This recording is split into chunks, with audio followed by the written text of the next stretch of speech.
Olá pessoal, tudo bem? Boa noite, sejam bem-vindos a mais um Chave do Enem, Ciências da Natureza. E hoje, na disciplina de Química, eu vou trabalhar com vocês alguns pontos ali do estudo das soluções e propriedades coligativas. Então já pega o seu material, já veja suas dúvidas e vamos tentar resolver esses exercícios, né? Tirando todas as dúvidas possíveis, ok?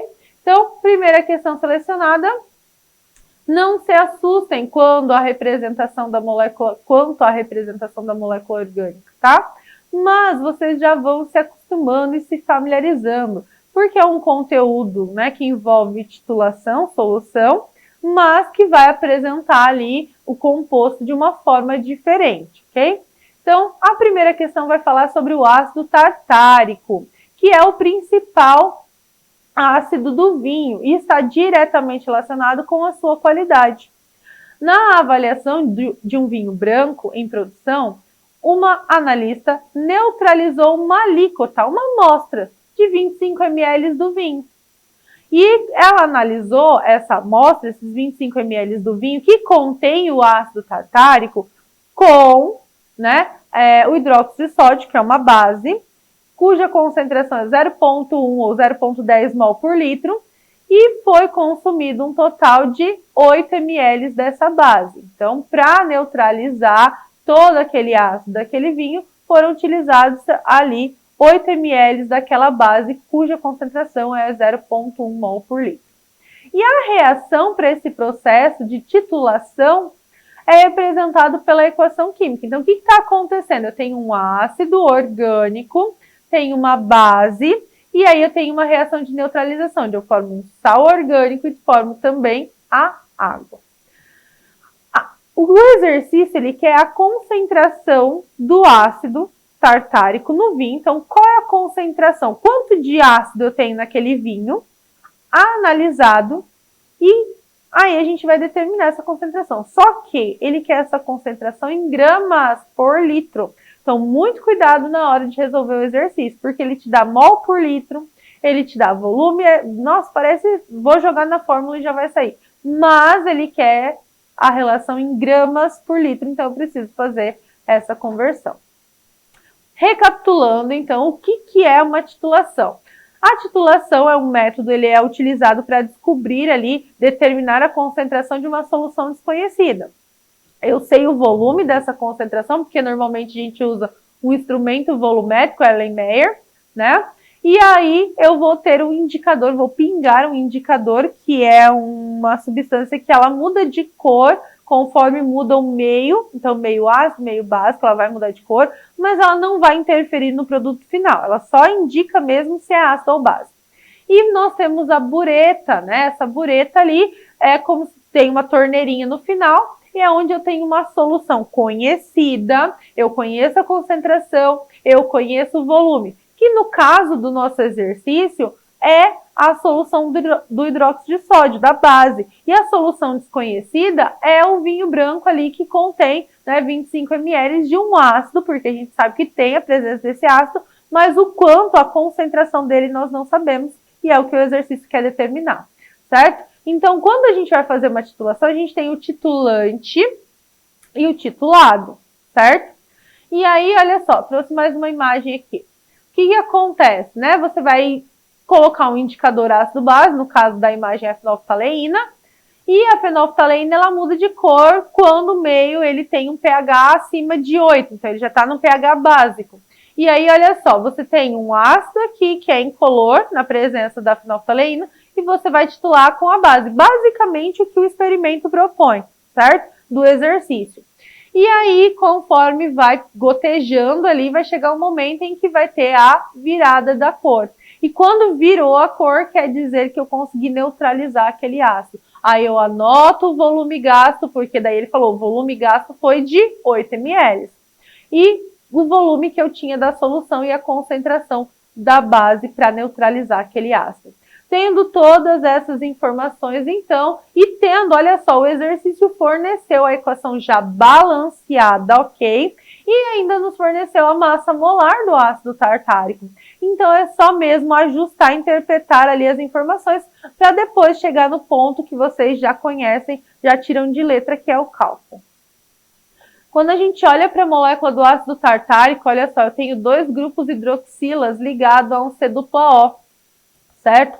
Esse OH ali, esse hidrogênio ligado a esse grupamento, a essa carbonila, eles são ionizáveis, quer dizer que quando eu coloco ele na presença de água, ele vai, né, se ionizar, eu vou conseguir liberar esse íon H+. Já os outros 2 Hs que estão ligados ao OH ali, que indica, né, que vai pertencer à função do álcool, ele não é ionizável na presença de água, certo? Então eu vou ter 2 hidrogênios sendo liberados, por isso eu vou precisar do quê? Eu tenho um diácido, eu vou precisar de 2 bases, porque eu tenho uma monobase, né? Então eu vou precisar de 2 grupos OH para neutralizar cada H que vai ser liberado por aquela molécula do ácido tartárico. E aí, ó, no lugar do hidrogênio entrou o sódio, no lugar do hidrogênio entrou o sódio e os 2 hidrogênios estão aqui, mas eu formei 2 moléculazinhas de água, certo? Então já está balanceada, já tem as informações. O que eu vou fazer agora? Bom, ele me deu também as informações utilizadas ali da base, né? Então, você sabe que 0,1 mol da base, que é a concentração, então 0,1 ou 0,10 mol por litro. Quer dizer que a cada litro daquela solução, a concentração, a quantidade que eu tinha da base era de 0,1 mol.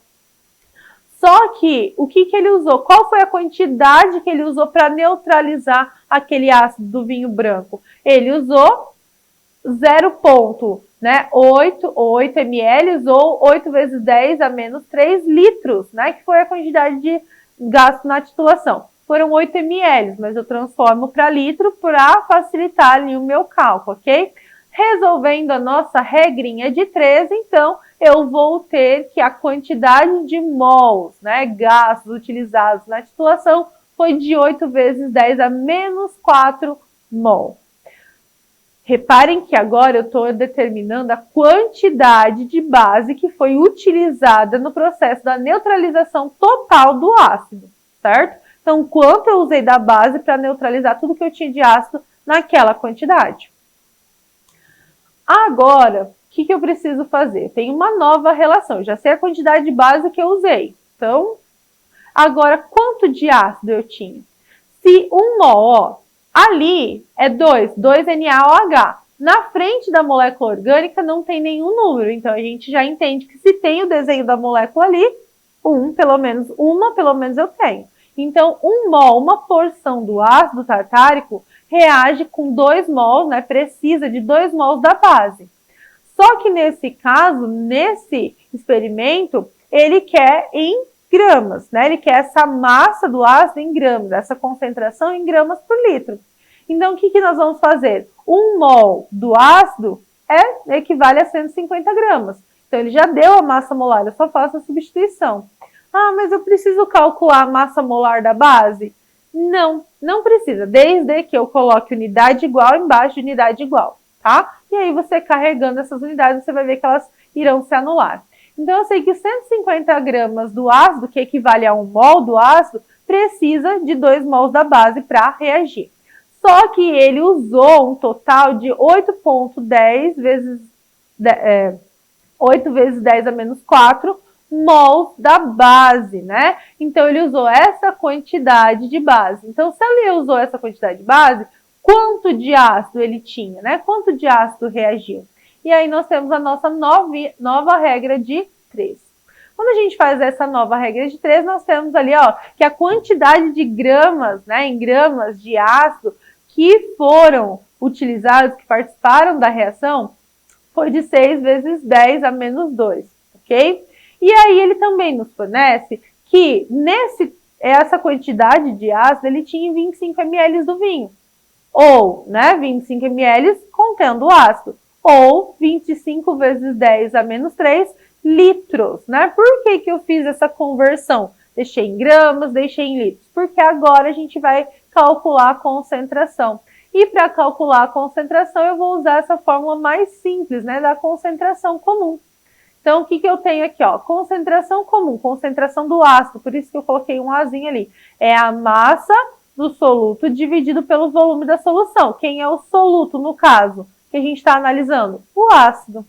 Então, eu vou fazer as substituições necessárias. Ó, a massa do ácido não é 6 vezes 10 a menos 2 gramas? E o volume não é 25 vezes 10 a menos 3 litros? Pronto! Fazendo a divisão dos dois, eu vou ter que a concentração do ácido naquela alíquota, naquela amostra, foi de 2,4 gramas para cada litro, certo? E aí, olhando então as nossas alternativas, a que condiz com o resultado obtido é a letra B. Tem uma outra forma de resolver? Tem, né? Só que ela vai envolver o coeficiente estequiométrico.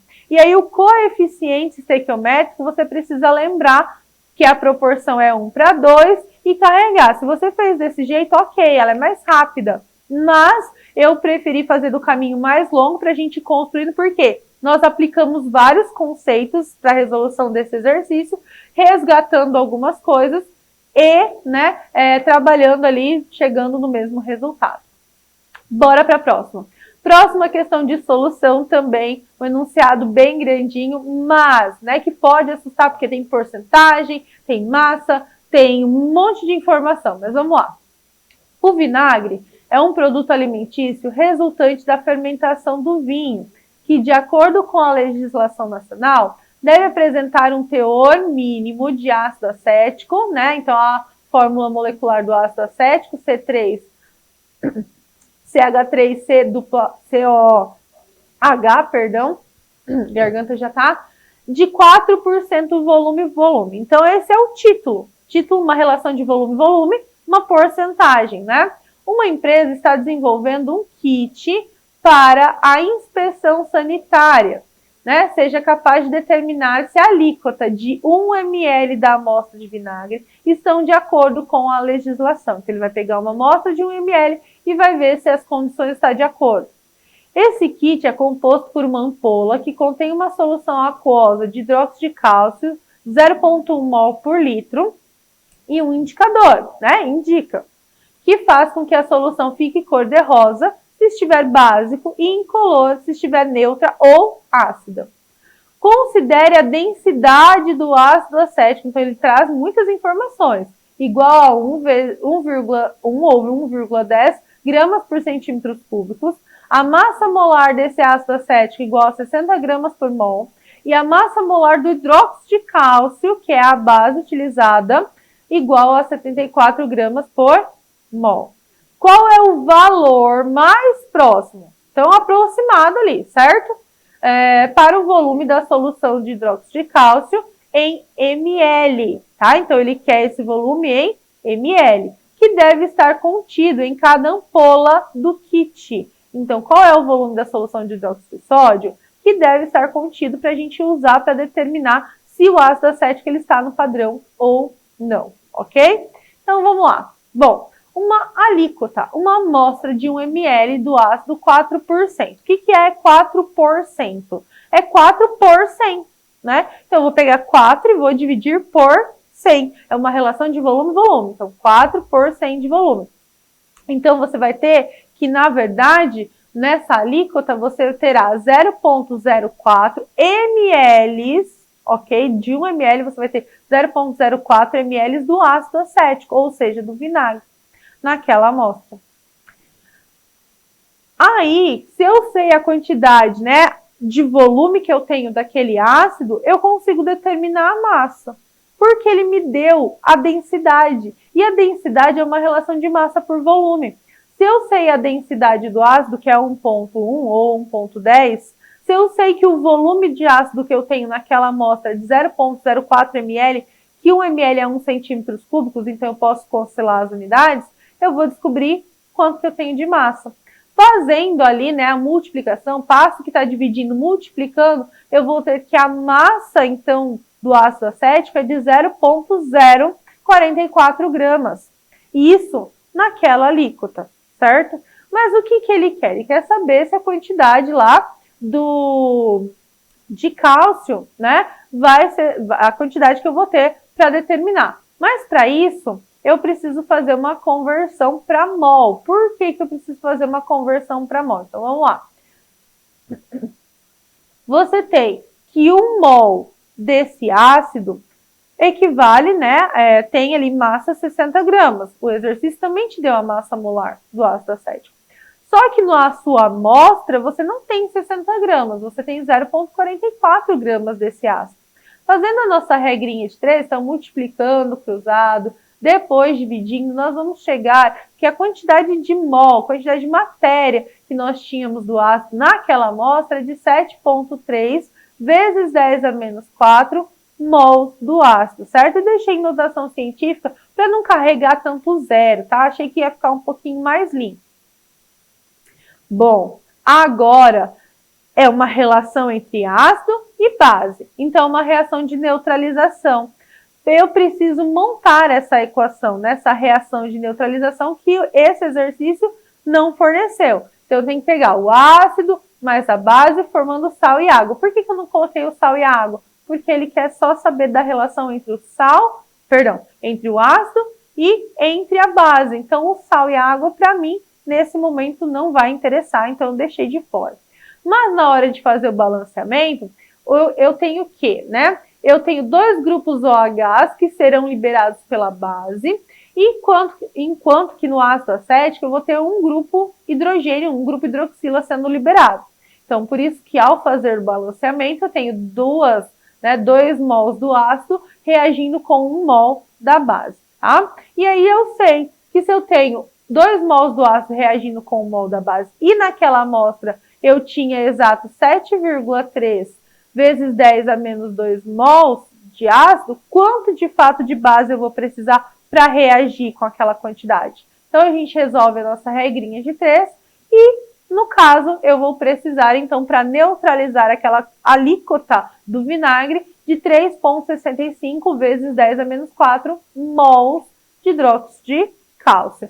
Mas, ó, agora eu já consegui, já sei a quantidade de base que eu vou usar. Só que o exercício quer o volume dessa base. Então, o que eu vou fazer agora? Agora eu vou pegar essa relação de mol e vou calcular e vou achar o volume dessa solução de base. O exercício forneceu que a concentração do hidróxido de sódio é 0,1 mol para cada litro. Então, quer dizer que em 1 litro da solução eu vou ter 0,1 mol do hidróxido de sódio. Mas, naquela alíquota, ele vai precisar usar, na verdade, 3,65 vezes 10 a menos 4 mols. E isso vai me dar um volume de quanto? Então, fazendo ali a nossa regrinha de 3, eu vou achar o Y. E o Y vai dar ali 3,65 vezes 10 a menos 3 litros. Só que o exercício quer em ml.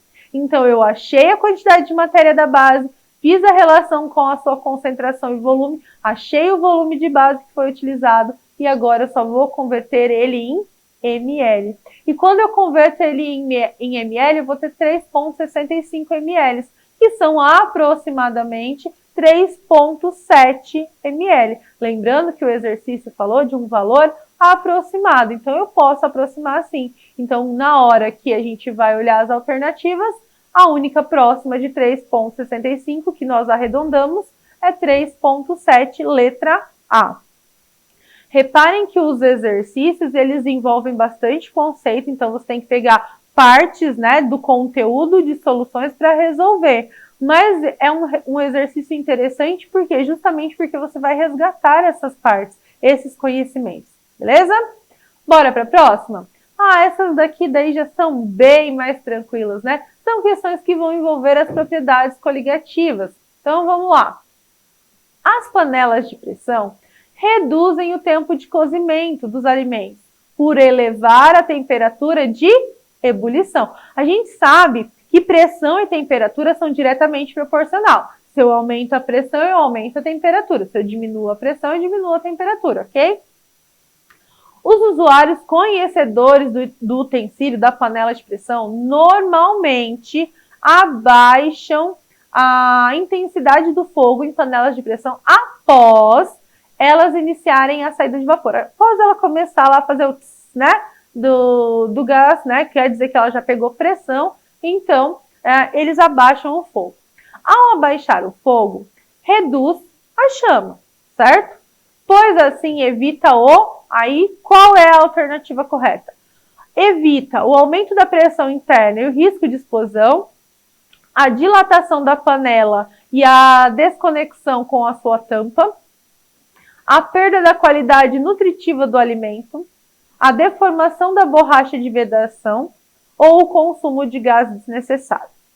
Para responder, então, eu trouxe essa imagem, né, um desenho ali da panela de pressão. O que acontece? Quando a gente vai cozinhar um alimento que não vai na panela de pressão, ou que a gente não coloca na panela de pressão, vai demorar muito mais.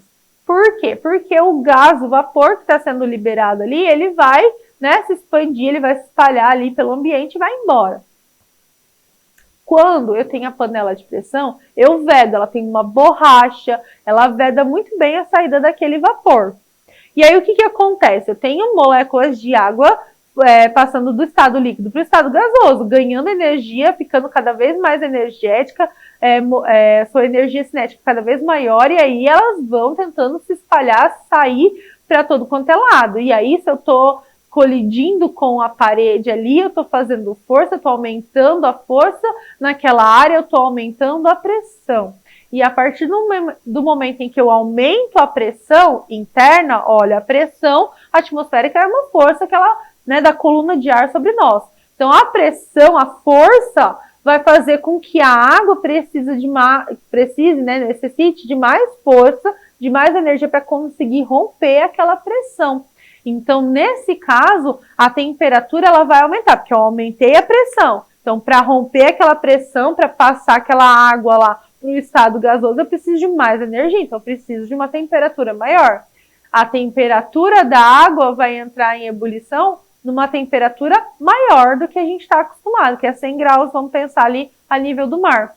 E, consequentemente, se a temperatura da água é maior, o alimento ele vai cozinhar de forma mais rápida.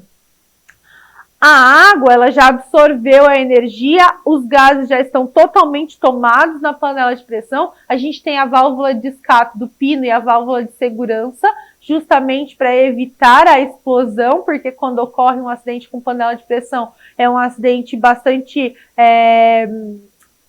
que pode, né, trazer bastante danos ali, tanto para a saúde quanto para a parte material, porque você tem uma explosão mesmo, né, porque você tem a tampa ali daquele escape, daquela pressão, daquele vapor, e aí ele não tem para onde sair, vai chegar um momento que a panela ela não suporta mais, e aí ela estoura, né, ela explode.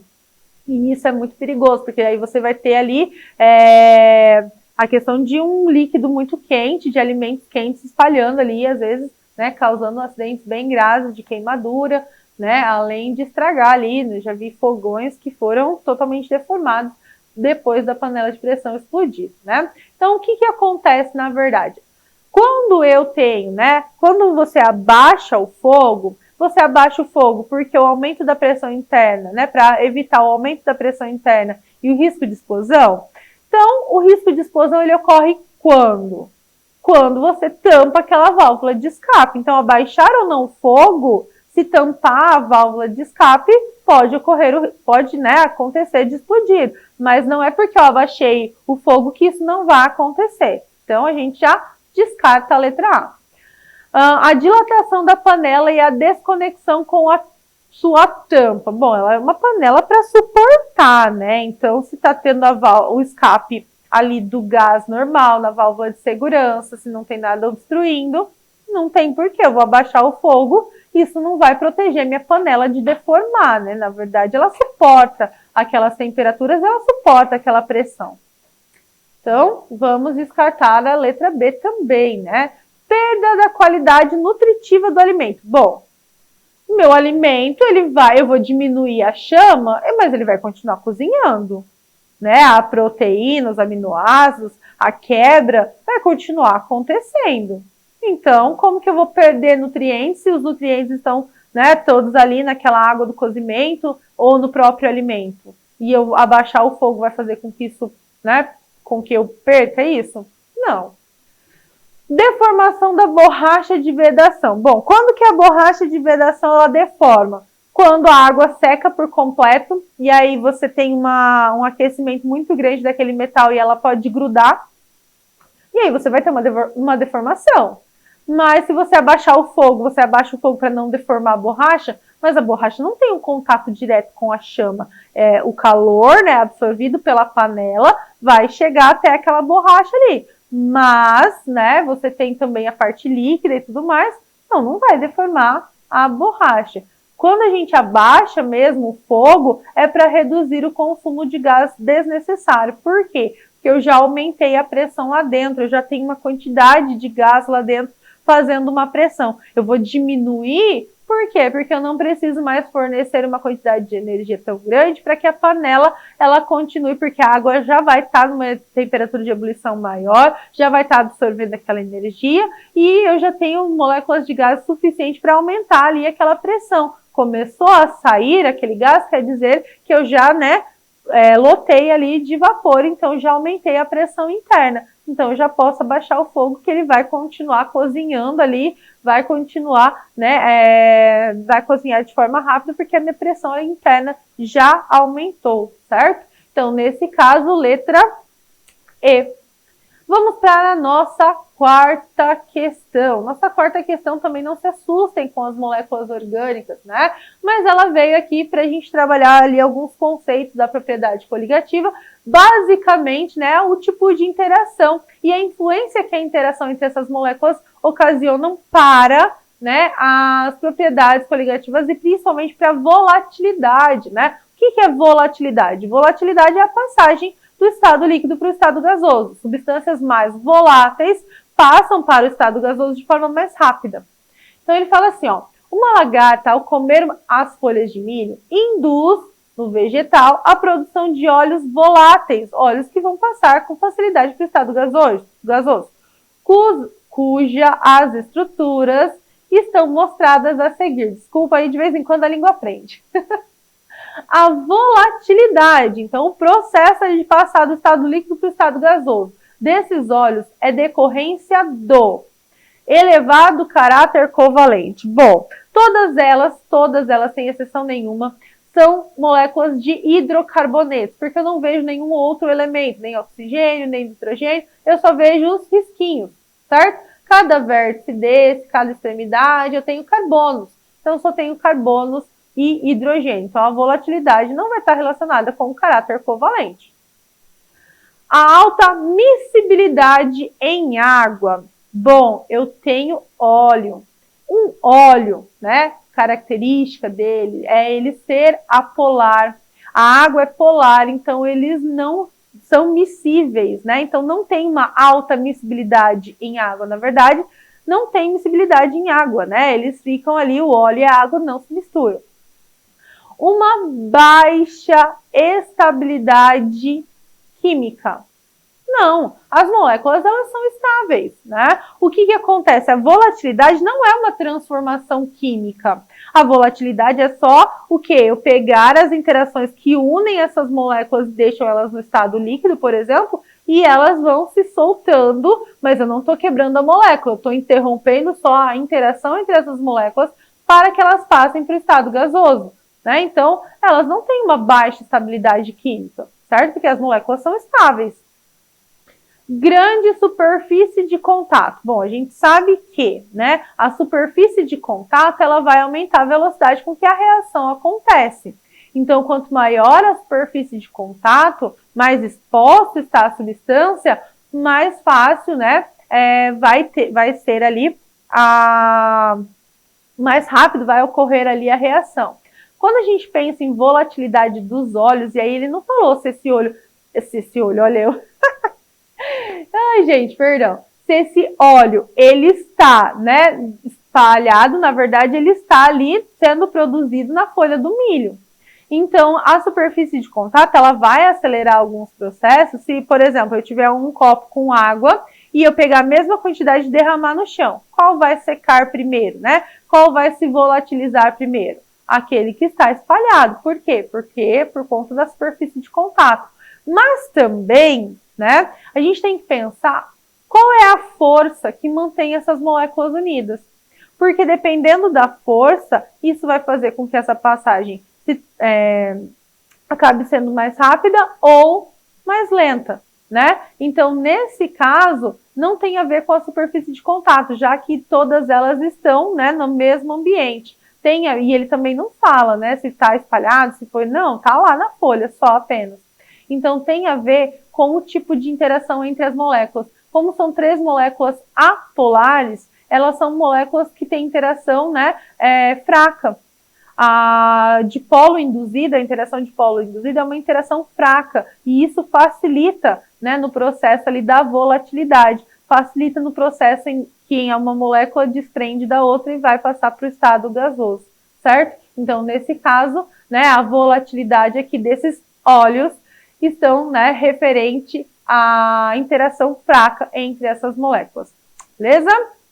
E nossa última, né, questão de hoje fala sobre as bebidas, né, e o poder ali de refrigerá-las de forma mais rápida, utilizando caixa de isopor contendo gelo e um pouco de sal grosso comercial, sal normal. Nesse processo ocorre o derretimento do gelo. Quando você coloca o gelo, né, coloca o gelo lá, coloca a sua garrafa de água e depois joga um pouco de sal. O que vai acontecer? O gelo começa a derreter, mas a temperatura não sofreu tanta mudança assim. Por que isso acontece, né? Então isso acontece porque você vai ter ali a formação de um líquido com uma temperatura mais baixa. E essa interpretação, ela pode ser, né, equivocada, né? Ela é baseada no senso comum, que relaciona a grande capacidade do sal grosso de remover o calor do gelo. Tem gente que fala assim, porque ele removeu o calor do gelo. Não, peraí, o que está acontecendo? Por que essa bebida, né, por que essa água ali, ela resfriou de forma mais rápida?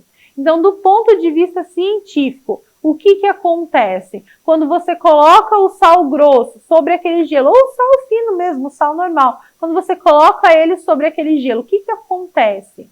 Né? Se a gente parar para pensar, e aí eu vou trazer uma situação que eu não estou acostumada, mas, né, em países onde ocorrem, né, nevascas, depois desse processo, o que o pessoal faz? Eles jogam sal na rua para derreter aquele gelo. Por quê? Porque quando você coloca um soluto não volátil, você vai mudar algumas propriedades daquele solvente. E uma delas é a temperatura de congelamento. Mas, pensa, a temperatura ambiente, aquele gelo, né, da neve está sólido, então quer dizer que não está tendo troca de calor ali para ele derreter com facilidade. E ele joga o gelo, ele joga o sal e aí aquele gelo começa a derreter. A temperatura do ambiente não mudou.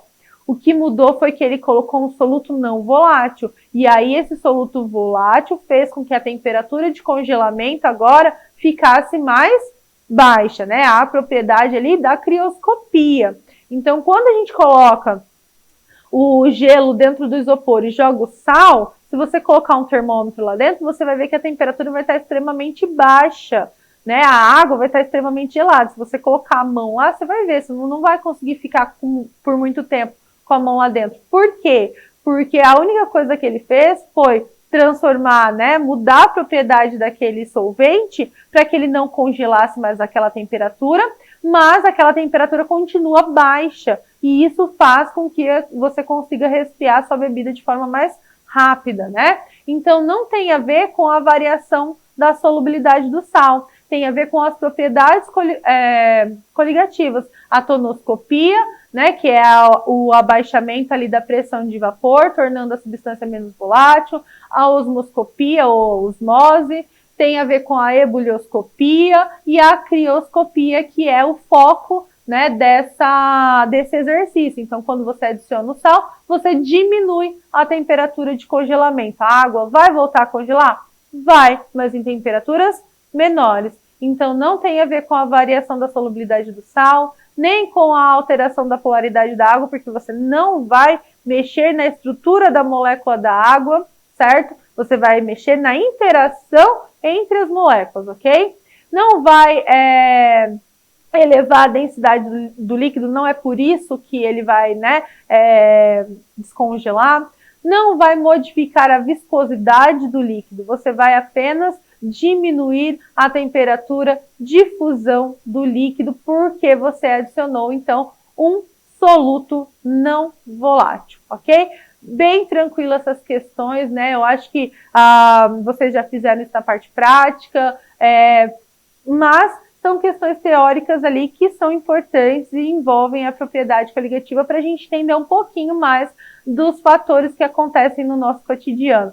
Se, por exemplo, o meu congelador lá, hoje não, né, que a gente tem as geladeiras mais modernas, que não formam aquele gelo, mas as geladeiras mais antigas, às vezes a porta congelava, e aí ou você deixava aberto com o ventilador ou você jogava um pouquinho de sal ali para abrir aquela portinha, né, do congelador, e aí sim conseguir, né, o processo de descongelamento de uma forma mais tranquila.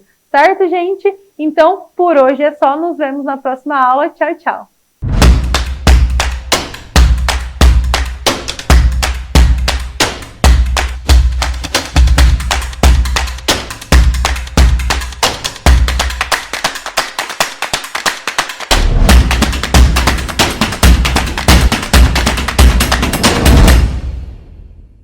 Fala galera, tudo bem? Mais uma vez aqui, professor Júnior, para a gente estar trabalhando biologia, ciência da natureza. Hoje você está assistindo física, química e, claro, biologia, que é a melhor disciplina, ok? Você fez o simulado durante a semana, 5 questõezinhas bem de boa, espero que tenha acertado, espero que tenha tirado uma nota legal, né? E aí a gente vai estar hoje corrigindo, vendo questão por questão, alternativa por alternativa, por que erramos, e acertamos, que legal. E espero que não tenha sido no chute, hein? Tenha acertado porque você foi lá, se dedicou, fez, não ficou copiando de ninguém não, hein? Vamos seguir dessa forma. Marca o arroba chave do Enem, marca aí, tira a foto do seu caderno que você está assistindo, marca seu colégio, marca seu professor para ganhar aquela moralzinha lá no chave do Enem, beleza? Vamos seguir? Vamos lá? Vamos para a primeira questão então. Hoje então, ciências da natureza, vamos falar um pouquinho sobre fungos, um pouquinho ali sobre a introdução dos primeiros grupos vegetais ali, tá? Então vamos seguir em frente. Vamos lá. Primeira questão, ó. A produção de pão teve notório desenvolvimento no Antigo Egito, devido a vários fatores, entre os quais se destacam o cultivo do trigo nas férteis margens do Nilo, os progressos da farinação e na peneiração da farinha, a preparação da massa, que era amassada com os pés, e os conhecimentos empíricos sobre fermentação. No entanto, os egípcios não sabiam que os principais responsáveis pelo processo de fermentação da massa eram os fungos unicelulares chamados de Saccharomyces cerevisiae, conhecidos como leveduras. Nesse processo, a massa se expande e se torna mais aerada e leve. Então, olha só, o comando diz o seguinte: as leveduras mencionadas no texto transformam por meio de enzimas os açúcares da massa em quê? Então, olha só, presta atenção aqui comigo, tá? Você percebeu já como acontece que faz um pão, certo? Então, você tem lá, por exemplo, a massa, você tem farinha, você tem açúcar, uma pitada de sal e outras coisas, certo? De repente você deixa a massa, que eles chamam de descansar, e a massa acaba até duplicando o seu tamanho. E você, ao cortá-la, você percebe que ficou ali alguns furinhos. Quando coloca-se o fungo Saccharomyces cerevisiae, que são as leveduras, que é o que a gente chama popularmente de fermento, porque ele está fermentando ali, isso faz com que ele libere grande quantidade de dióxido de carbono. Isso faz com que a massa fique mais aerada. Se você olhar essa imagem aqui, ó, você vê aqui levedura, tá vendo? E ali você tem o pãozinho ali, né, todo furadinho, cada furinho desse, porque inflou. Tá, mas o que aconteceu, professor? Simples, gente. Ele simplesmente começa a se alimentar do açúcar, do amido que está na massa, ele começa a produzir duas coisas ao fermentar.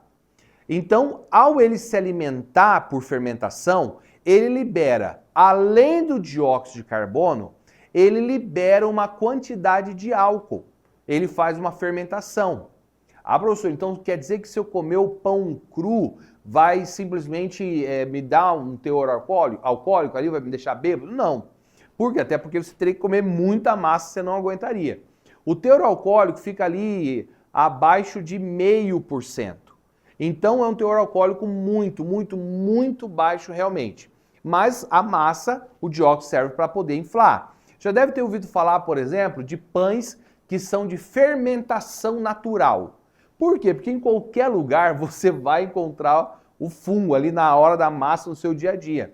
Ao você deixar a massa sem fermento, ela vai demorar um pouquinho mais, mas ela também vai ter os fungos ali que vieram de qualquer lugar, pelo vento, seja lá onde for, e elas vão acabar crescendo ali também, vão produzir, demorando um pouquinho mais, mas vai estar produzindo, tá? E esse teor alcoólico, ao levar para o fogo, ele acaba sendo eliminado. Agora deixa eu abrir aspas aí de uma coisa bem importante, tá?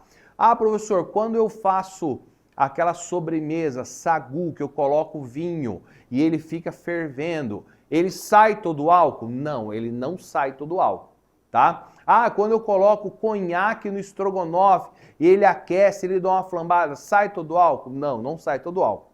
Nenhum tipo de preparo vai fazer com que, de culinária, vai fazer com que o álcool saia todo ele. Então, obviamente, não seria aconselhável você utilizar bebida alcoólica para realizar algum tipo de prato. E muito menos para quem está grávida ali utilizar comer desses pratos também, tá? Então, fecha aspas aí, vamos seguir, tá bom? Então, já respondi, né? Pergunta aqui, ó. As leveduras mencionadas no texto transformam por meio de enzima os açúcares da massa em quê? Tá aqui, ó, primeira questão. Dióxido de carbono e etanol. Então, essa fermentação libera a energia do etanol, libera o dióxido de carbono, faz a massa ficar fofinha ali, linda e bela. Beleza? Essa é de boa, hein? Tá? Vamos seguir. Próxima aqui, ó. Os fungos desempenham papéis essenciais na ciclagem de nutrientes, nas interações ecológicas e no bem-estar humano. Sobre os fungos, é correto afirmar, exceto, então a alternativa que você tem que assinalar é a alternativa que representa ali, fala uma definição dos fungos, está incorreta, ok? Então olha só. Olha só a primeira aqui que diz, ó. Alguns fungos são importantes para transformações que agregam valor a alimentos, mas muitos são deteriorantes ou podem produzir toxinas perigosas. Essa tá certa? Tá. Por quê? O que acontece? Aqui você está vendo, por exemplo, uma laranja e está cheio de fungo. Então, lembra que o fungo, para ele poder se alimentar, ele tem uma digestão extracorpórea. Então, você tem ali um fungo, um cogumelo, seja o que for, ele está sobre uma matéria orgânica liberando enzimas ali. Quando essa enzima metabolizar, transformar as unidades maiores em menores, aí o fungo começa a absorver. Ou seja, ele vai decompor totalmente aquela matéria orgânica para ele se nutrir. Ô professor, tá, então se ele pegar essa laranja, por exemplo, eu retirar ela dali para não passar esse fungo para outro lugar. E não adianta só retirar, tá? É bom dar uma lavada, porque esses fungos são imperceptíveis a olho nu quando eles estão sozinhos, não em colônia, e acaba apodrecendo o restante mesmo sem estar a laranja perto, tá? Então dá uma lavadinha. Então o que vai acontecer? Se você tira essa laranja e coloca numa caixa, vai chegar um momento, dentro de alguns dias, que essa laranja simplesmente vai desaparecer e o fungo vai crescer, porque ele transformou isso em nutriente. Existem sim alguns fungos que são utilizados, né, para a produção de algum tipo de alimento, como é o caso, por exemplo, de alguns queijos, como o Roquefort, queijo azul, gorgonzola, né, que você tem reações fúngicas ali para dar um sabor mais característico. E alguns fungos realmente são pode liberar algum tipo de toxina, né? Aqui você tem, por exemplo, ó, o fungo que é mutualístico. são fungos que simplesmente ficam ali na raiz e conseguem ter uma maior absorção de nutriente, tanto para ele se nutrir, como também para nutrir a maior quantidade de nutrientes, né, para os vegetais também. Aí olha só, vamos para a segunda, ó, as endorrizas, que é essa que eu acabei de falar, são essas aqui, ó, tá? São associações mutualísticas entre fungos e raízes de plantas vasculares, são raízes de plantas que têm seiva, que favorece o crescimento do vegetal, aumentando substancialmente a absorção de sais minerais. Então, acabei de falar, tá correto, tudo certinho, beleza? Letra C, ó. O parasitismo de fungos ocorre tipicamente em humanos, mas é pouco frequente em plantas, onde ocorre a autodefesa contra eles. Gente, olha só isso aqui, ó. Isso daqui é uma folha do feijão com um fungo chamado de antracnose. Então, assim, é comum, sim, você ter fungos nos vegetais. Os fungos nos vegetais, como é o caso, por exemplo, da antracnose, ela é fitotóxico, ou seja, ela é tóxico para o vegetal. Para nós, ela não causa maiores efeitos, você comer, passar mal, morrer e tal, né? Mas pode acontecer algumas reações alérgicas ou algum tipo de, né, diarreia, vômito, alguma coisa assim, se caso você acaba comendo alguma fruta que tenha resquício de alguns fungos, né? Obviamente não é o ideal a se fazer, mas lembrando que eles são fitotóxicos, né? Então, a maioria deles que causam essas ferrugens, esses problemas em vegetais, acaba não causando maiores males a nós. Então, já descobrimos que a errada... Opa, isso. Letra C. Olha a D, tá certo, ó. São organismos heterotróficos, tá certo, né? Eles não fazem fotossíntese, tem que se alimentar. Para ciclagem de materiais orgânicos, já disse, né? Decompõe matéria orgânica, contribuindo para a fertilidade dos solos. Em algumas provas, em alguns livros, você pode ter dizendo que os fungos são saprófitas, tá? Que são aqueles que decompõem matéria orgânica. Então a palavrinha aí, saprófita, para você poder anotar aí também, ok? Vamos para a próxima. Ó, essa é grandona. Essa daqui, ó, faz referência ao The Last of Us, né? Que é o tal do fungo zumbi. Já vou deixar claro que isso não existe, tá bom? Ah, mas não tem na formiga lá, não sei o quê. Sim, mas ele não cria uma vontade própria. É como se ele estivesse doente fazendo algo que ele normalmente não faça, né? Então não tem nada assim, como acontece aí em alguns seriados, que levanta, corre, pula, enxerga... Não, tá? Não tem. Então vamos lá, ó. Olha o texto. A estreia de The Last of Us da HBO fez até quem não é tão fã de jogo assistir o início da trajetória de Joel e Ellie. A história baseada no jogo homônimo, que é o mesmo nome, fala sobre a sobrevivência da humanidade após uma espécie de apocalipse zumbi. Nessa série, as pessoas, ficou juntinho aqui, tá mais separado, ó, as pessoas são infectadas por um fungo capaz de controlar o cérebro dos humanos, em uma relação parasitária. Na adaptação da HBO, a doença chamada de infecção cerebral do Cordyceps se espalha rápido e é transmitida por uma mordida ou contato do fungo com mucosas como da boca e raiz. O humano que se torna hospedeiro do fungo perde o controle da própria mente e do resto do corpo, à mercê do parasita. Apesar de ser uma história de ficção, o fungo retratado da série está longe de ser imaginário. Foi baseado em um que existe na vida real, chamado de Cordyceps, capaz de controlar as ações e os cérebros do hospedeiro escolhido, normalmente formigas e outros artrópodes. Como eu disse, controla, assim, ele simplesmente infecta, né? Mas o indivíduo simplesmente acaba fugindo da realidade dele. Então ele não vai pegar uma folhinha, levar exatamente para o formigueiro ou no local certo. Então ele acaba agindo de forma inusitada, tá bom? Ele não é extremamente novo. Está na Terra, segundo a ideia evolucionista, né, de 48 milhões de anos e há casos de sua atuação no Brasil. Ainda que seja controverso e assustador, hoje o Cordyceps é inclusive utilizado na medicina humana.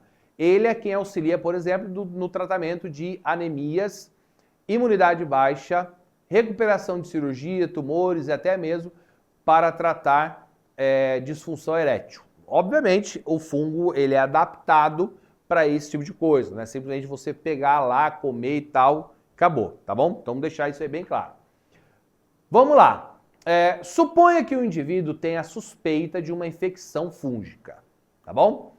Uma característica do parasita que, caso presente, confirmaria essa hipótese seria o quê? Então, olha só. A presença de capsídeo proteico. Capsídeo proteico, gente, tem em vírus, tá? Em vírus. Não tem, obviamente, em fungo. Então, descartamos essa. Presença de somente um tipo de ácido nucleico. Isso também é característica de vírus, né? Porque vírus tem vírus de DNA, vírus de RNA. O fungo, como ele é um indivíduo eucarionte, ele precisa produzir as suas proteínas. Então ele precisa de DNA e RNA para produzir as suas proteínas, tá bom? Então, descartamos também. Presença de clorofila. Bom, ele faz a fotossíntese? Não. Então ele não tem clorofila. Presença de hifas. Hifas é o que compõe o corpo do fungo. Ausência de membrana nuclear, acabei de dizer, os fungos são eucariontes. O único que não tem membrana nuclear seriam as bactérias, tá? Professor, então é o seguinte, já sabemos aqui que é a letra D o negócio, certo? Porque os outros distratores aqui não tem nada a ver, já sabemos. Olha só, aqui você tem, ó, o chapéuzinho aqui, que é o corpo de frutificação. E essa parte aqui, ó, tá? É o micélio vegetativo, que são essas rifas que parecem raízes, mas não são raízes, tá? É o micélio vegetativo, tá vendo, ó? Aqui, ó, você tem um desenho, aqui você tem outro tipo de imagem, parece semelhante a uma fotografia, tá? Tipo uma animação. E aqui você tem, por exemplo, uma rifa. Uma rifa. Nesse caso aqui são rifas septadinhas, ó. Tem um anelzinho aqui que separa, tá? Para mandar os nutrientes. Isso aqui é uma fotomicrografia, né? De um microscópio aqui bem potente, chegou pertinho. Então, a gente sabe que para o indivíduo ter a doença fúngica, tem que apresentar essas rifas. Tá, mas então essas rifas, ela vai compor, por exemplo, a pessoa que tem um fungo na unha, né? Ali, embora não seja perceptível, mas você tem ali fazendo uma raspagem, fazendo uma cultura, ele vai liberar essas rifas que fez ele matar aquela unha, se alimentar ali daquela unha, tá? Então, presença de rifas para ser considerado um parasita fúngico, tá bom? Vamos para a próxima. Olha só, no quadro abaixo são listadas algumas características de grupos vegetais superiores, tá? Então a gente tem aqui, ó, briófita, pteridófita, gimnosperma e angiospermas no quadro, tá vendo? Aí na frente tá dizendo o que ele tem e o que não tem. Aí, olha só, você tem que ver agora se a tabela corresponde com isso daqui, tá? Então olha só. Primeiro aqui, ó. Opa, deixa eu passar aqui para vocês, ó, vou colocar aqui, ó. Caracterização das briófitas do quadro está correta. Então está dizendo que não tem raiz, não tem flor, não tem semente, presente de frutos. Caracterização das pteridófitas está incorreto, pois esse grupo não apresenta semente. Ó, aqui está dizendo que tem semente, né? Então vamos ver. 3. A caracterização das gimnospermas está correta. 3. Está lá, ó. Raiz, flores, presença de sementes, presença de frutos, está dizendo aqui, ó, tá? Vamos lá. 4. A caracterização das angiospermas está correta.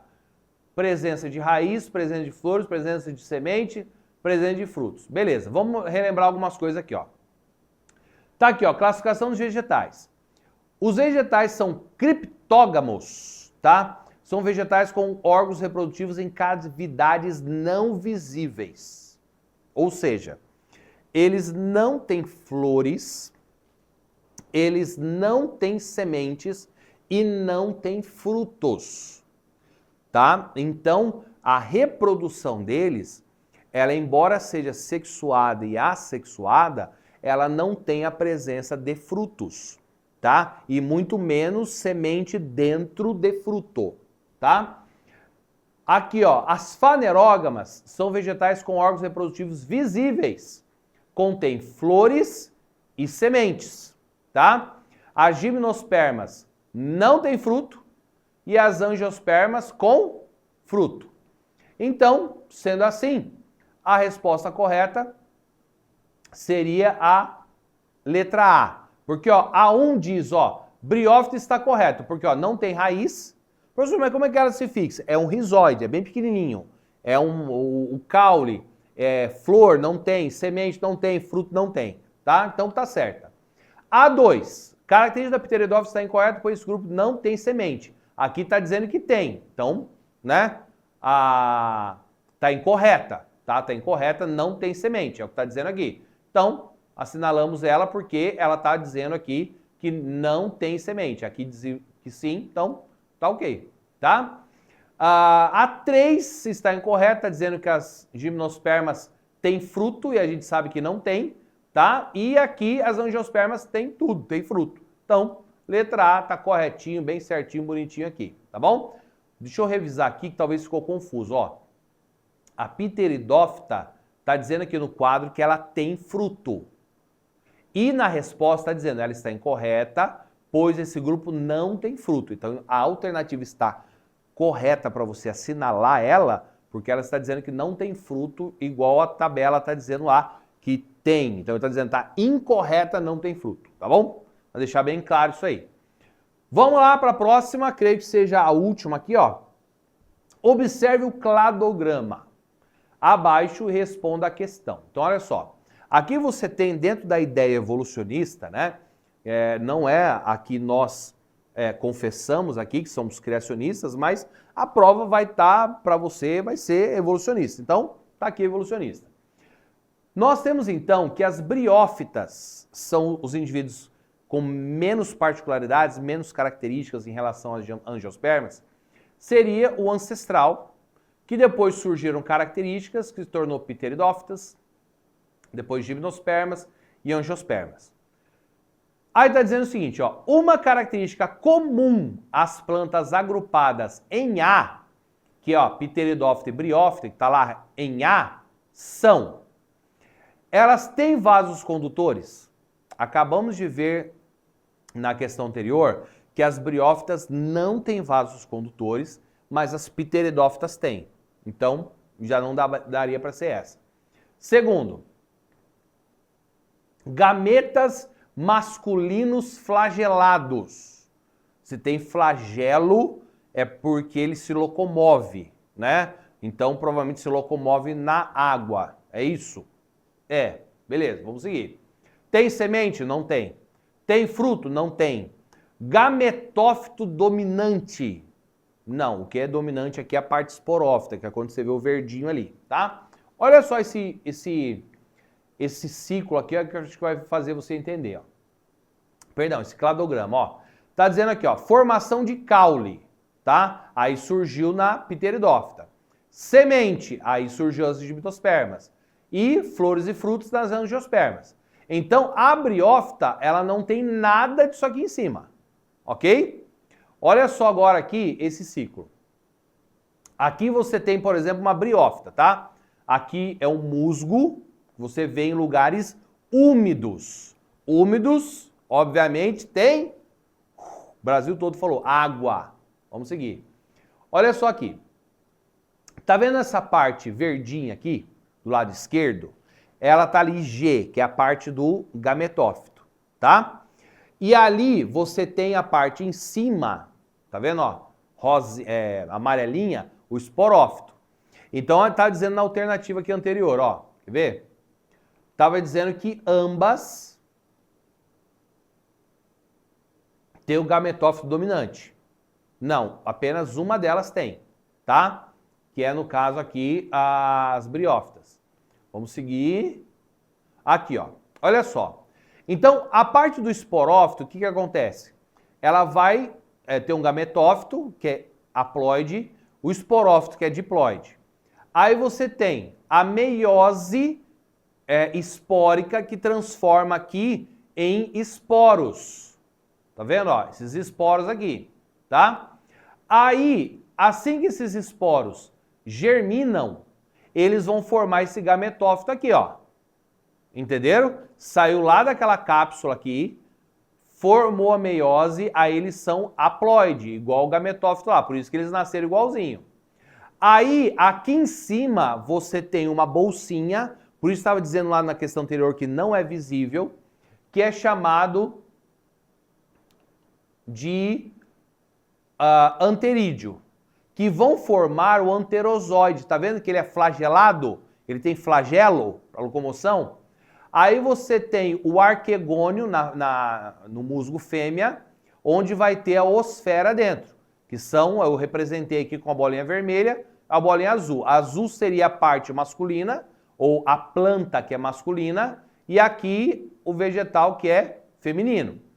Aí, lembra que eu disse para vocês que tanto a briófita quanto a pteridófita precisam estar em lugares úmidos para se reproduzir? Por quê? Você está vendo que o anterozoide, que é o gameta masculino, ele tem flagelo. Então ele precisa fazer o quê? Olha aqui o efeito.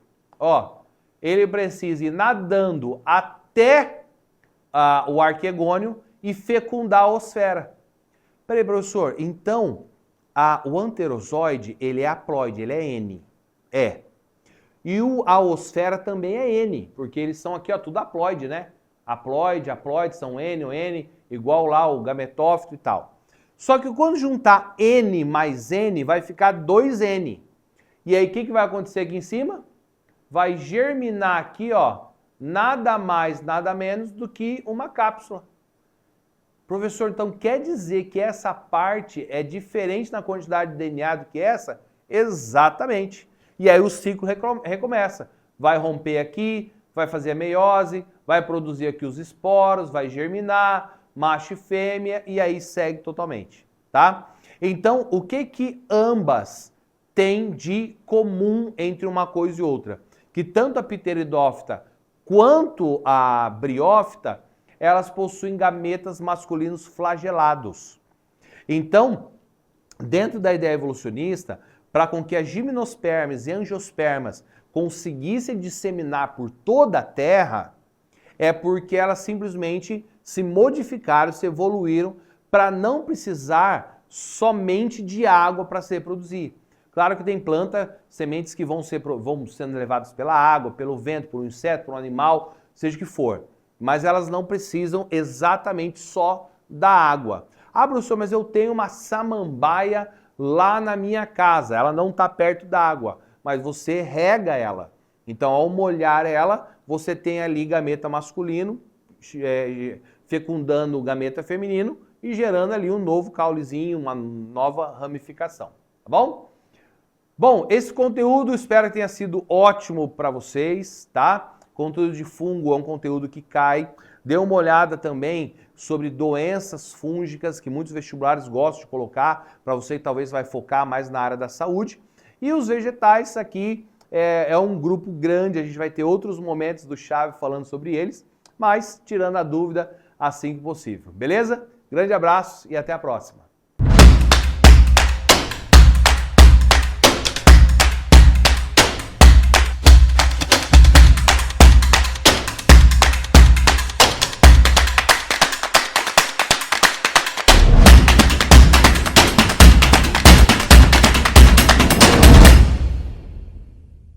Fala galera, que bom estar aqui mais uma vez com vocês, sejam bem-vindos para mais um encontro de física aqui no seu Chave do Enem.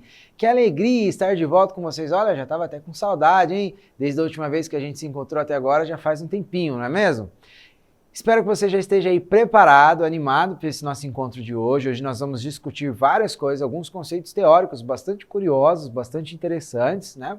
Algumas ideias um tanto quanto diferentes e inusitadas daquilo que a gente está talvez acostumados no nosso dia a dia. Bom, espero que você já tenha aí também separado o seu lanchinho, sua pipoca, o seu suco, sei lá, sua barrinha de chocolate, para você acompanhar aqui com a gente da maneira mais confortável possível esse nosso encontro de hoje, beleza? Não esquece, se você já está aí no esquema, tudo certinho, tira sua foto, posta lá no Instagram, marca o @chave do Enem, vai ser muito legal interagir com vocês por lá, beleza? Vamos juntos nessa nossa de hoje? O que a gente tem para hoje? O que nós vamos conversar, sobre o que nós vamos estudar hoje? Bom, hoje nós vamos conversar um pouquinho sobre mecânica dos gases e a respeito de termodinâmica e suas leis. Uma área aí da física que é uma área já relativamente antiga, né? Foi desenvolvida já há bastante tempo, é uma área bastante consolidada da física, mas que em alguns aspectos ela é para o público geral ainda pouco entendida hoje em dia, né? Gera aí algumas desconfianças, algumas incertezas, algumas imprecisões, mas que hoje a gente está aqui para tentar conversar um pouquinho mais e esclarecer a respeito desses assuntos. E que tem aplicações tecnológicas muito importantes, né?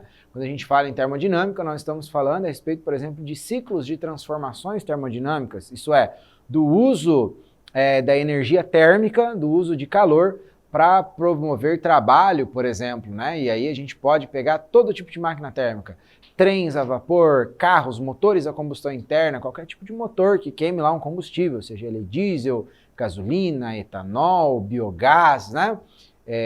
Por que não carvão, né? Algum tipo de coisa que é queimada para movimentar algum motor, gerar movimento. Os princípios de operação disso vêm aqui da termodinâmica, né? Da mesma maneira, as máquinas frigoríficas, então o funcionamento de uma geladeira, de um ar-condicionado, de uma câmara fria, elas também passam aqui pelos conhecimentos e as expertises da termodinâmica. Então ele tem aplicações tecnológicas bastante importantes e isso justifica, né, bastante essa área de estudo. Então hoje nós vamos conversar um pouquinho sobre várias dessas coisas, tá? Vamos lá então. Primeiro exercício nosso aqui para modelar essa nossa discussão de hoje. Vem aqui a ideia a respeito de Sadi Carnot. Diz assim pra gente: até 1824, acreditava-se que as máquinas térmicas, cujos exemplos são as máquinas a vapor e os atuais motores a combustão, poderiam ter um funcionamento ideal. Bom, o que é isso aqui, um funcionamento ideal? O funcionamento ideal é que eu conseguiria construir uma máquina tão eficiente, tão eficiente, tão eficiente, que ela não desperdiçasse nada de energia. 100% da energia térmica que eu colocasse nessa máquina, ela ia transformar tudo isso em trabalho, em movimento. Ele ia ter uma eficiência 100%, não ia perder nada de energia. Então eu imaginava-se, poxa, a gente perde energia porque a gente não consegue isolar bem essa máquina, ela está perdendo calor, está vazando em algum lugar, porque tem muitos atritos entre as engrenagens, a gente está perdendo energia nesses atritos, né? Mas a ideia era que eles conseguiriam chegar a algum ponto tecnológico onde eles eliminariam esses desperdícios de energia e teriam uma máquina ideal de rendimento 100%. Mas aí surgiu o Sadi Carnot, que demonstrou a impossibilidade de uma máquina térmica funcionando em ciclos entre duas fontes térmicas, uma quente e outra fria, obter 100% de rendimento. Então, o Carnot, nos estudos dele, ele chegou à conclusão de que era impossível você construir uma máquina que não desperdice energia. Parte dessa energia, ela sempre será perdida. Sempre será perdida. Bom, e aí tal limitação ocorre porque essas máquinas. Então, a gente tem aqui 5 opções para a gente julgar. A primeira delas, realizam trabalho mecânico. Então, por realizarem trabalho mecânico, seria impossível essas máquinas terem aproveitamento 100%. Bom, é uma possibilidade. Produzem aumento de entropia. Então, que raios é entropia? Já já a gente fala sobre isso, então. utilizam transformações adiabáticas. Transformações adiabáticas? Que é isso, né? Contrariam a lei da conservação de energia. Funcionam com temperatura igual à da fonte quente. Não, peraí, vamos lá. Quando a gente fala em termodinâmica, nós estamos falando em basicamente 4 leis, tá bom? As famosas 3 leis da termodinâmica. Poxa, professor, 3 leis? Mas como assim? 3 leis, 4 leis? Que história é essa? O nome é 3 leis da termodinâmica, mas depois que essas leis estavam elaboradas, a gente percebeu que estava faltando ali um detalhezinho bastante importante, a gente criou uma tal lei 0 da termodinâmica. Então são as 3 leis da termodinâmica, lei 0, 1, 2 e 3, beleza? Bom, o que diz essa lei 0, que é a primeira lei? A lei 0 é a lei do equilíbrio térmico. Ela diz que quando você tem 2 corpos com temperaturas diferentes, esses corpos eles vão trocar energia até chegarem na mesma temperatura. Quando eles chegarem na mesma temperatura, eles deixam de fazer trocas de calor. E aí você tem um estado chamado de equilíbrio térmico. Então, 2 ou mais corpos encontram-se em equilíbrio térmico quando eles possuem a mesma temperatura. Essa é a ideia geral da lei 0 da termodinâmica, que é a lei do equilíbrio térmico. Já a primeira lei da termodinâmica, a ideia geral dela é uma ideia de conservação da energia. É o que ele está dizendo ali na letra D, por exemplo. Sutilmente ele está dizendo que esses princípios aqui contrariam a primeira lei da termodinâmica. O que diz a primeira lei da termodinâmica? A primeira lei da termodinâmica, semelhança à lei de Lavoisier, ela diz que a energia ela não é perdida, ela não é destruída, ela não vai para além, ela apenas se transforma de um tipo em outro. Então, em um sistema termodinâmico, você tem uma quantidade total de energia nele chamada de energia interna. E essa energia interna, ela vai ser trocada com a vizinhança, né, com o meio onde esse sistema termodinâmico está, de 2 formas. Na forma de calor, então esse sistema ele pode enviar calor para a vizinhança, ou ele pode receber calor da vizinhança, e isso vai alterar a energia total dele. Ou esse sistema ele também pode trocar energia na forma de trabalho. Então o sistema ele pode se expandir, gastando energia para fazer isso, ou ele pode se contrair, recebendo energia do meio para fazer isso. Bom, o que a primeira lei diz é que então essa variação total de energia interna, ela vai depender de quanto de calor e de quanto de trabalho é trocado. Matematicamente, ΔU é igual a Q menos W, ou variação de energia interna é igual calor menos trabalho. Em linhas gerais, a primeira lei da termodinâmica diz isso. Ela diz que a energia total se conserva. Calor se transforma em trabalho, trabalho se transforma em calor, e esses 2 agentes fazem variar a energia interna do meu sistema. Tá? Ela é a lei de conservação da energia. Existem casos especiais de aplicação. Então, por exemplo, se a minha transformação é isotérmica, se ela é isocórica, se ela é isobárica, se ela é adiabática, você vai tendo adaptações desse princípio geral. Lembrando, uma transformação isotérmica é aquela que acontece em temperatura constante. Então, nosso gás, nós estamos falando aqui, quando nós estamos falando de sistemas termodinâmicos, eu basicamente estou falando de gases que estão confinados. Você imagina um cilindro, por exemplo, você coloca um gás confinado lá dentro. Isso é um gás confinado. O estado desse gás ele é definido por 3 parâmetros: pressão, volume e temperatura. Se eu meço pressão, volume e temperatura, eu digo que eu tenho um estado do gás. Se eu mudo pressão, volume e temperatura, eu digo que esse gás ele mudou de estado, ele está em um outro estado diferente desse primeiro. Então o estado ele é a condição de pressão, volume e temperatura. Quando eu mudo apenas 2 desses parâmetros, então eu posso ter, por exemplo, uma transformação isotérmica. O meu gás mudou de estado, mas a temperatura se manteve igual nos 2 estados, ela se manteve constante ao longo de toda a transformação. Isso é uma transformação isotérmica, ela acontece com temperatura constante. Se eu faço a transformação e mantenho a pressão constante, aí ela é uma transformação isobárica. E se eu mantenho o meu volume constante e não a pressão e a temperatura, então é a transformação isocórica, ou isovolumétrica ou isométrica. São 3 nomes para a mesma coisa. E a transformação adiabática é aquela onde não existe troca de calor. Ele pode trocar trabalho, mas não troca calor com o meio. Aí ela é uma transformação adiabática. Bom, para cada um desses casos, essa primeira lei da termodinâmica ela vai ter adaptações, mas o princípio geral se mantém. A energia ela se conserva, ela está sendo trocada entre calor e trabalho. Pois bem, já a segunda lei da termodinâmica, ela vai introduzir para a gente o princípio da entropia. O que é a ideia da entropia? Segundo a lei da termodinâmica, em linhas gerais, ela vai dizer que sempre que eu tenho uma transformação de estado, sempre que eu tenho uma transformação energética, que a energia ela se transforma de um tipo e outro, que existe uma troca de energia, então parte da energia que estava disponível antes, ela se torna indisponível para uso. Ela se transforma em alguma forma de energia que não é mais útil para o meu sistema termodinâmico. Ele não consegue mais utilizar essa energia. E essa energia, então, ela passa a ser uma energia indisponível. Alguns vão dizer que essa energia ela se degrada, ela se transformou em uma forma degradada de energia, porque ela não é mais interessante para o meu sistema. Meu sistema não consegue mais acessar. A medida dessa indisponibilidade energética, ela é chamada de entropia. E mais, a segunda lei ela diz para a gente que essa entropia em um sistema termodinâmico ela sempre aumenta.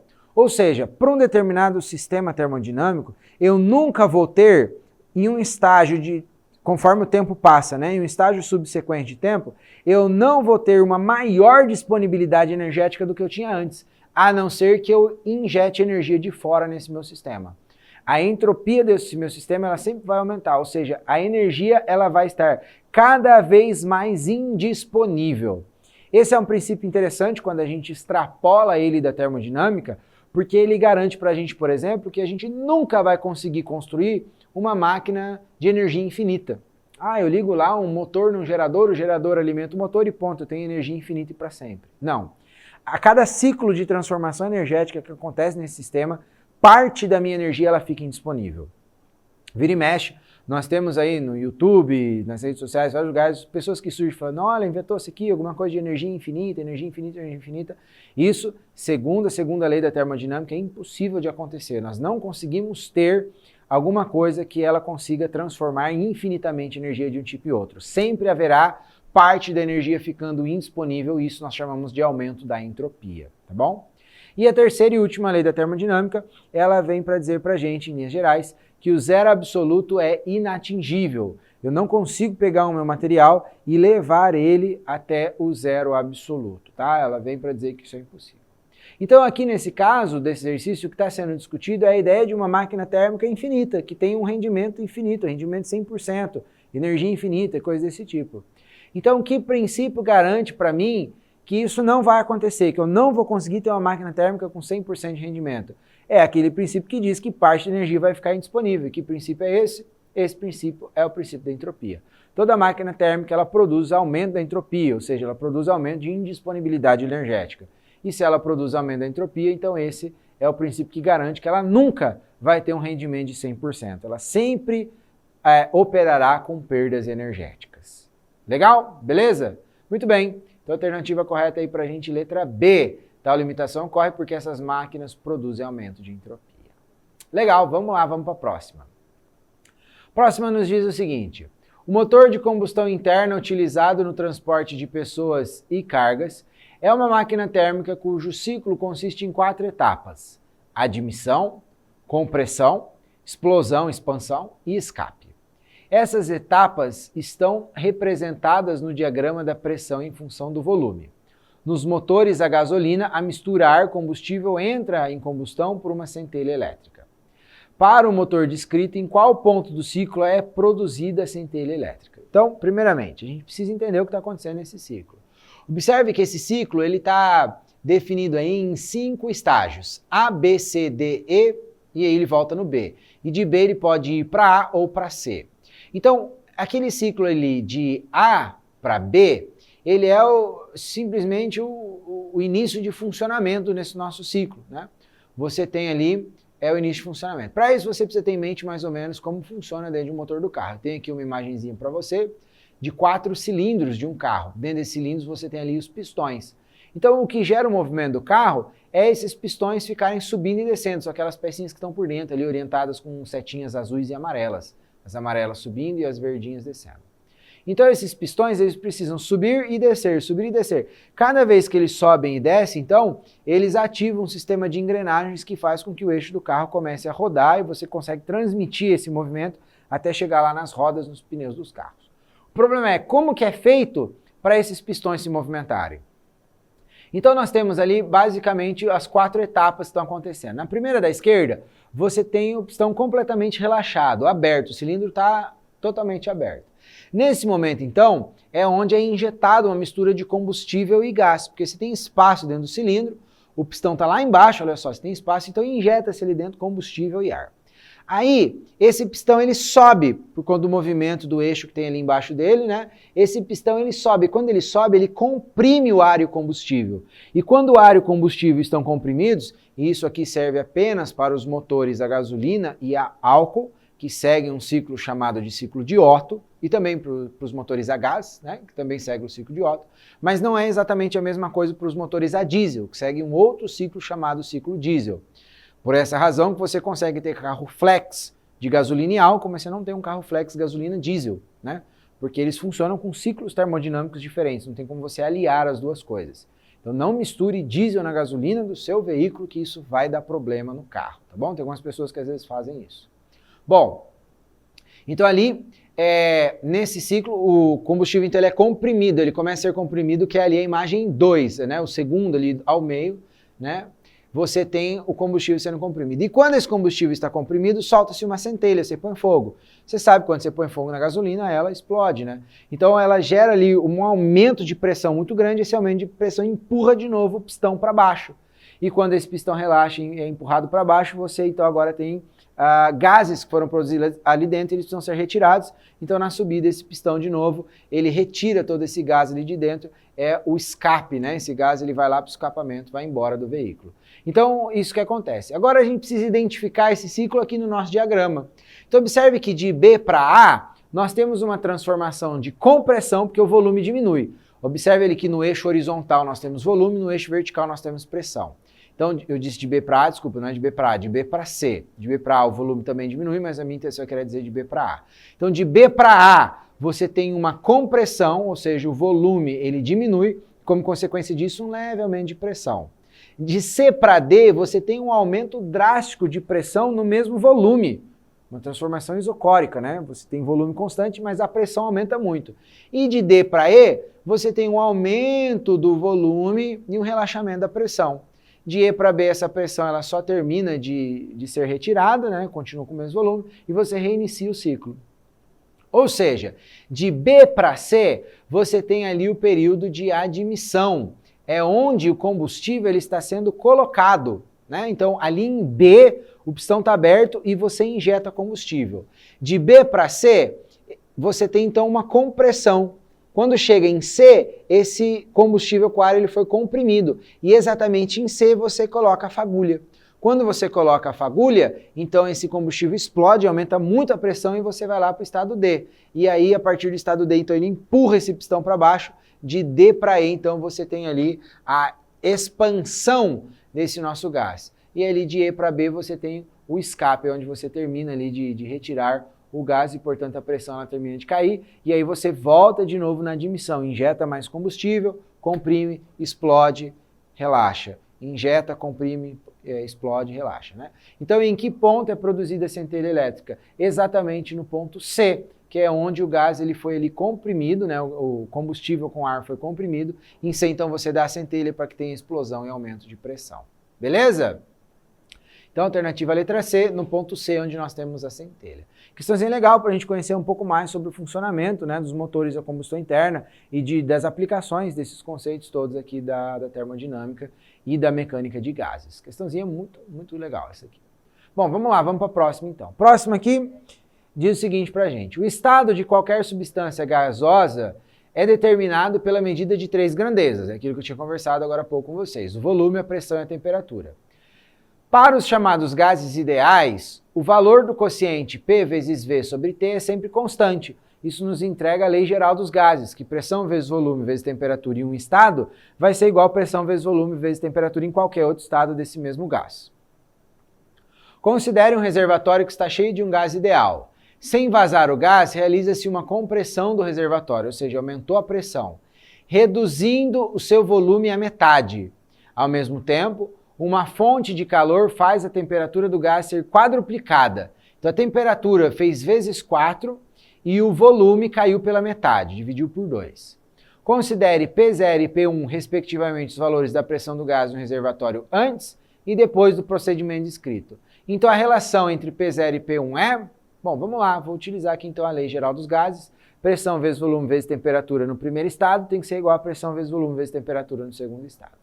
Bom, mas como é que eu vou fazer agora então? Eu vou escrever V1 e T1 em função de V0 e T0, porque eu sei que V1, que é o volume 1, ele é a metade do volume anterior, porque o volume foi reduzido pela metade. Então, no lugar do V1, eu posso escrever V0 sobre 2, porque eu sei que o meu volume foi dividido pela metade, ou seja, o meu volume antigo dividido por 2, V0 sobre 2. E a temperatura 1 ela é 4 vezes a temperatura anterior. Então, eu sei que se antes era T0, o T1 vai ser 4T0. Então, no lugar do T1, eu coloquei 4 T0s ali, ó. E agora é uma questão da gente operar aqui, né? Então, a gente tem ali, ó, uma divisão de frações do lado direito, então copia a primeira, multiplica pelo inverso da segunda.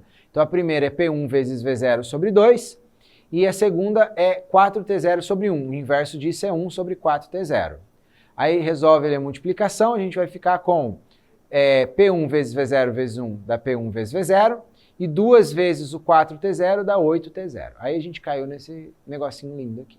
Aí observe que eu tenho V0 de um lado, V0 do outro, ambos no numerador, eu posso né, e cortar esse V0 aí. T0 de um lado, T0 do outro, toma, esse T0 aí eu também posso cortar. Vai sobrar pra gente o seguinte, P0 é igual a P1 sobre 8. Só sobrou isso, porque eu cortei o V0 e o T0 dos dois lados. Passo 8 multiplicando e eu vou descobrir então que o P1 ele é igual a 8 vezes o P0, o que nos leva à alternativa letra E. Muito bem. Parabéns. Se você não acompanhou tudo aqui, você pode voltar a assistir de novo, mas eu tenho certeza que você já deu conta de tudo, né? Parabéns para você que acertou essa questão. Uma questãozinha bastante interessante, legal de resolver essa questão aqui. Eu gostei dela. Bom, vamos lá, vamos para a próxima. A gente tem mais para fazer. Voltamos a um ciclo termodinâmico. Esses ciclos eles são bastante importantes, eles aparecem muito. É interessante você saber lidar com eles, saber interpretar esses ciclos. Agora aqui nós já não temos mais o ciclo de Otto, tá bom? Que é lá dos motores a gasolina e a diesel. Agora nós temos ali um ciclo diesel. Olha lá, curioso. Rudolf Diesel patenteou um motor a combustão interna de elevada eficiência, cujo ciclo está esquematizado no diagrama pressão por volume. O ciclo diesel é composto por 4 etapas, 2 das quais são transformações adiabáticas. O motor de diesel é caracterizado pela compressão de ar apenas, com injeção do combustível no final. Então a diferença é que no motor a gasolina, você injeta uma mistura de gasolina com ar e você comprime essa mistura para dar a centelha. No diesel não, você não pode comprimir o diesel. Então você injeta o diesel só depois que o ar já foi comprimido, tá? Então a gente tem essa diferença aí, por isso não pode misturar os combustíveis, senão começa a bater biela lá o carro. Bom, aí a pergunta está lá embaixo, depois do diagrama ali, que diz assim, no ciclo diesel o calor é absorvido onde? Em que pedaço aí que se absorve calor? Então, nós temos algumas transformações. Ó, nós temos de A para B, que é uma transformação adiabática. Ele disse lá em cima para a gente, né? Que é uma transformação adiabática. Está lá em cima, composto por 4 etapas, 2 das quais são transformações adiabáticas. Essa AB é a cara específica de uma adiabática, porque observe que BC ela é isobárica, ela acontece com pressão constante de B para C. Então, ela não é adiabática. De C para D é outra adiabática, e de D para A é uma isocórica. Então, nós temos 2 adiabáticas, uma isobárica e uma isocórica. Ele quer saber onde o calor é absorvido. Bom, de C para D e de A para B é impossível, porque são isocóricas. E, por definição, isocóricas são transformações onde não acontecem trocas de calor. Se não acontece troca de calor, então ele não vai ser nem absorvido e nem emitido nessas 2 transformações, porque elas são adiabáticas. Então, só sobrou para a gente 2 opções. Ou é de D para A ou é de B para C. Ou é nas 2 coisas, né? Como a gente não tem as 2 opções, então, ou D para A ou B para C são as 2 opções que a gente tem aqui. Olhando ali nas alternativas, você já consegue eliminar várias e chegar a qual é a resposta. Mas vamos dar uma avaliada melhor aqui, né? A gente já sabe qual é a nossa resposta, mas vamos dar uma olhada. A gente sabe que variação de energia interna ela é calor menos trabalho. E esse trabalho ele pode ser descrito por uma transformação isobárica como pressão vezes volume, vezes variação de volume.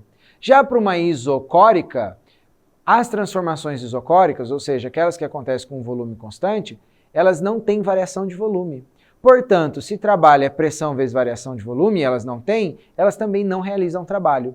Nenhuma transformação isocórica tem trabalho, elas não realizam trabalho. Ou seja, a variação da energia interna depende simplesmente do calor que ela está recebendo, tá bom? Então observe ali que de D para A, ela está indo de uma região de mais temperatura, uma região de maior pressão, para uma região de menor pressão, a volume constante. Então, se tem uma coisa que está com um determinado volume que não muda, e de repente caiu a pressão dele, só pode ter acontecido uma coisa, só pode ter caído a temperatura dele. Porque se a temperatura aumentasse, então a pressão também ia aumentar. Isso não acontece. Então, de D para A, caiu a temperatura. E qual a importância de eu saber que caiu a temperatura? É que a variação da energia interna, ela é sempre proporcional à temperatura. Então, se a energia diminuiu, a energia interna também diminuiu. Se a energia interna diminuiu e na isocórica a energia interna é igual ao calor, então o calor não foi absorvido nesse pedaço, ele teve que ser emitido para essa temperatura abaixar e não absorvido. Então de D para A nós temos emissão de calor e não absorção de calor. Só sobrou para a gente de B para C. Bom, de B para C nós temos uma expansão isobárica. Então ela acontece com pressão constante, mas o gás está aumentando de volume. Horas. Como que ele aumenta de volume com pressão constante? Isso só pode acontecer se você tiver aumento de temperatura, portanto, aumento de energia interna, e ali ele está, então, absorvendo calor para conseguir aumentar de tamanho. Beleza?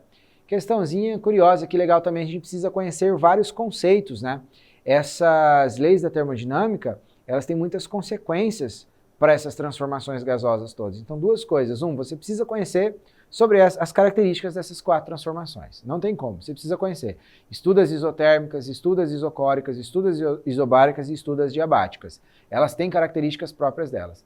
E essas características vão fazer com que as leis da termodinâmica, a primeira lei da termodinâmica, se comporte de maneiras diferentes, com certas especificidades para cada uma delas. E é importante você conhecer isso para conseguir analisar esses ciclos termodinâmicos. Beleza? Então tá bom. Então vamos para o nosso próximo. Aqui no nosso próximo, nós temos de novo um ciclo, só que agora uma análise um pouco diferente desse ciclo. Diz assim: tanto a conservação de materiais biológicos como o resfriamento de certos fotodetectores exigem baixas temperaturas que não são facilmente atingidas por refrigeradores. Então você consegue fazer isso numa geladeira, por exemplo.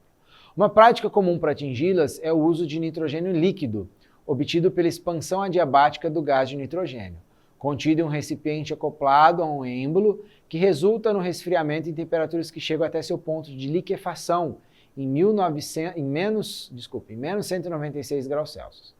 A figura exibe o esboço de curvas de pressão em função do volume ocupado por uma quantidade de gás para os processos isotérmico e adiabático.